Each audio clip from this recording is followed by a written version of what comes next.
咁我又掃咗啲絕版嘢，就係認知黏貼書，好似好遲買，佢好厚實噶。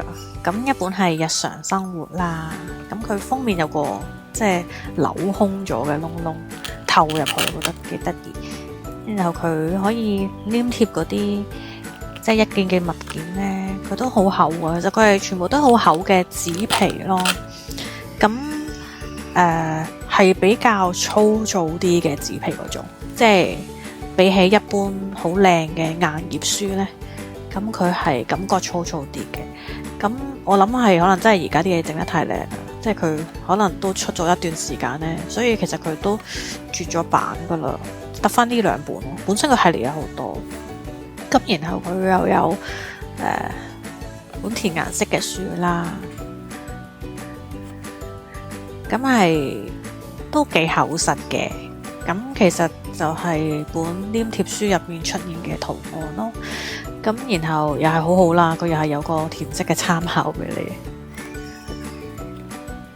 跟然後我覺得有便利商店嗰啲幾得意，餐廳嗰啲。咁一本日常生活，另一本係數數嘅。咁佢由數1至10啦。咁亦都係好厚實嘅，其實你唔使專登就住佢搣噶，你即係隨便搣佢都冇屈咯，即係我冇屈到，但我真係冇就住。咁佢就用動物啊、花朵啊吸引小朋友，同埋車仔啦，車仔好緊要。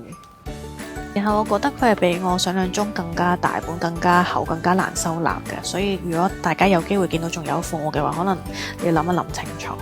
咁佢油顏色嗰本簿呢，就同數數無關嘅，咁佢淨係拎咗入面嘅圖案出嚟俾你有嘅啫。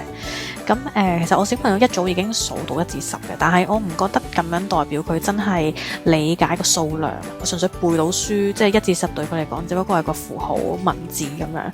咁我買呢本嘅原因呢，係因為佢一件嘅物件可以拎到上手，我覺得呢樣嘢先係可以幫到佢真係數數字。